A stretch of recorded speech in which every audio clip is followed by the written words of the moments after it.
Hello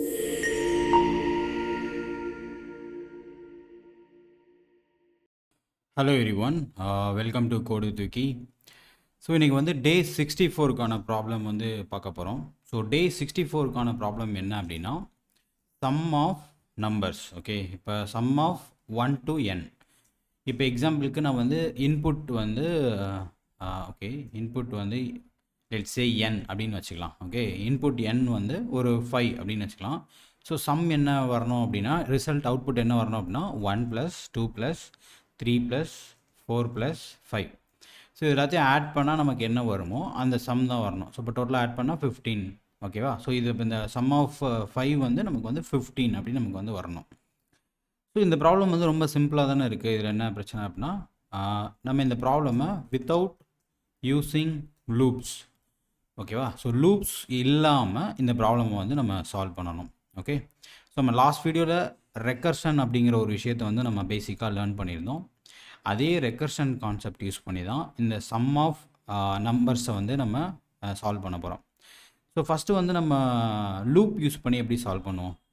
loop use பண்ணி என்ன solve பண்ணோம் அப்படின்னா, நம்ம சம் அப்படின்னு ஒரு வேரியபிள் வச்சுப்போம்.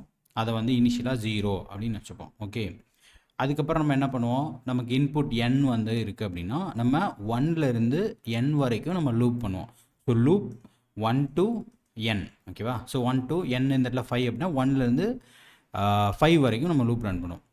அப்புறம் என்ன பண்ணுவோம் அப்படின்னா, அந்த நமக்கு கிடைக்கிற அந்த அந்த 1லேருந்து n வரைக்கும் இருக்கிற நம்பர் 1 by 1 கிடைக்கும் இல்லையா, அந்த வேல்யூவை நம்ம என்ன பண்ணுவோம் அப்படின்னா சம் அப்படிங்கிற வேரியபிளில் நம்ம அது கூட ஆட் பண்ணிக்கிட்டே வருவோம். ஓகேவா? ஸோ இதுதான் நம்மளோட லூப் யூஸ் பண்ணி பண்ணக்கூடிய லாஜிக். ஸோ இப்போ நம்ம ரெக்கர்ஷனில் நம்ம இதை எப்படி அச்சீவ் பண்ண போகிறோம் அப்படின்னா, நம்ம வந்து ஒரு ஃபங்க்ஷன் வந்து க்ரியேட் பண்ண போகிறோம். ஃபங்க்ஷன் அப்படின்னு சொல்லிட்டு இதில் வந்து சம் அப்படின்னு சொல்லிட்டு இதில் நமக்கு ஒரு இன்டீஜர் வந்து நம்ம வாங்குவோம் இன்புட்டாக. ஸோ இந்த ஃபங்க்ஷன் இருக்கு இல்லையா, இந்த ஃபங்க்ஷன் நமக்கு வந்து என்னோட சம்மை வந்து நமக்கு ரிட்டர்ன் பண்ணணும். ஸோ இப்போ நான் வந்து சம் ஆஃப் 5ன்னு அனுப்பிச்சேன் அப்படின்னா எனக்கு இது என்ன ரிட்டர்ன் பண்ணணும் அப்படின்னா 15 அப்படின்னு எனக்கு ரிட்டர்ன் பண்ணணும். ஓகே, ஸோ இந்த ப்ராப்ளமை நம்ம ரெக்கர்சிவாக சால்வ் பண்ண போகிறதுனால நம்ம என்ன பண்ண போகிறோம் அப்படின்னா, சம் ஆஃப் 5 என்ன பண்ணோம் அப்படின்னா சம் ஆஃப் 4 வந்து கால் பண்ணும். ஓகே, ஸோ சம் ஆஃப் 4 எனக்கு தெரிஞ்சிருச்சு அப்படின்னா நான் என்ன பண்ணிடலாம், சம் ஆஃப் 5 வந்து ஈஸியாக கண்டுபிடிச்சிடலாம். ஸோ என்ன பண்ணோம், 5 + sum of 4. So sum of 4 கண்டுபிடிக்கணும்னா என்ன பண்ணணும், நான் வந்து சம் ஆஃப் 3 தெரிஞ்சால் என்னால் ஈஸியாக கண்டுபிடிக்க முடியும். ஸோ நம்ம என்ன பண்ணுவோம் அப்படின்னா 4 + sum of 3. Okay, so sum of 4 கண்டுபிடிக்கணும்னா எனக்கு 4 + சம் ஆஃப் 3 தெரியணும். இப்போ எனக்கு சம் ஆஃப் 3 தெரியணும் அப்படின்னா நான் என்ன பண்ணணும், 3 + சம் ஆஃப் 2. ஓகே, இப்போ சம் ஆஃப் 2 கண்டுபிடிக்கணும் என்ன பண்ணணும், 2 + சம் ஆஃப் 1. ஓகே, அடுத்து சம் ஆஃப் 1 கண்டுபிடிக்கணும்னா நம்ம லாஸ்ட் நம்பர் 1 ரீச் பண்ணிட்டோம். ஸோ சம் ஆஃப் 1 கண்டுபிடிக்கணும் அப்படின்னா ஜஸ்ட் 1 தான். ஓகே, சம் ஆஃப் 1 என்ன அப்படின்னா 1. ஸோ 1க்கு கீழே முன்னாடி போகணுமா அப்படின்னா நமக்கு போக தேவையில்லை. ஏன் அப்படின்னா நம்ம ப்ராப்ளம் என்னென்னா 1லேருந்து n வரைக்கும் தான் நம்ம சம் கண்டுபிடிக்க போகிறோம். ஸோ சம் ஆஃப் 1 ரீச் பண்ணிட்டோம் அப்படின்னா அதுக்கு கீழே வந்து போகணுன்னு அவசியம் இல்லை. ஸோ அப்போ இதுதான் நம்மளோட பேஸ் கண்டிஷன். ஸோ நம்ம ரெக்கர்ஷன் ஃபங்க்ஷன்னா அதே ஃபங்க்ஷன் திரும்ப திரும்ப கால் ஆகும், ஆனால் அதுக்கு வந்து ஒரு பேஸ் கண்டிஷன் இருக்கணும். அந்த கண்டிஷனை மீட் பண்ணிருச்சு அப்படின்னா நம்ம லூப் வந்து நம்ம அந்த ரெக்கர்ஷன் லாஜிக் வந்து ஸ்டாப் ஆயிரும். ஸோ அந்த லாஜிக் இந்த இடத்துல என்ன அப்படின்னா, எப்போ n வந்து 1 ரீச் பண்ணுதோ அப்போ நம்ம வந்து ஸ்டாப் பண்ணிடலாம்.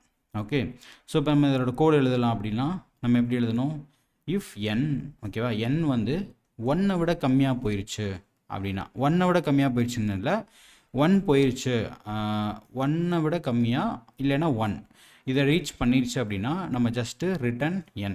ஓகேவா, அந்த எண்ணை வந்து அப்படியே ரிட்டர்ன் பண்ணிடலாம். என்னவாக இருக்கும், 1ஆக தான் இருக்கும்.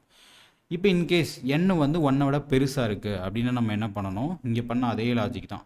ஸோ சம் ஆஃப் 2 தெரியணும்னா 2 + சம் ஆஃப் 1.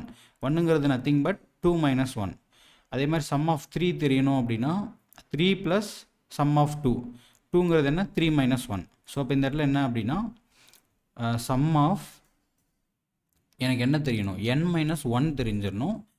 அது கூட நான் என்ன ஆட் பண்ணிப்பேன். ஓகேவா, ஸோ என்ன ஆட் பண்ணிப்பேன், அதை வந்து நான் ரிட்டர்ன் பண்ணிடுவேன். Okay, ton. ஸோ இவ்வளோ தான் இந்த ப்ராப்ளம்க்கான லாஜிக்கே. ஓகே, ஸோ இப்போ நம்ம வந்து ரன் பண்ணி பார்க்கலாம்.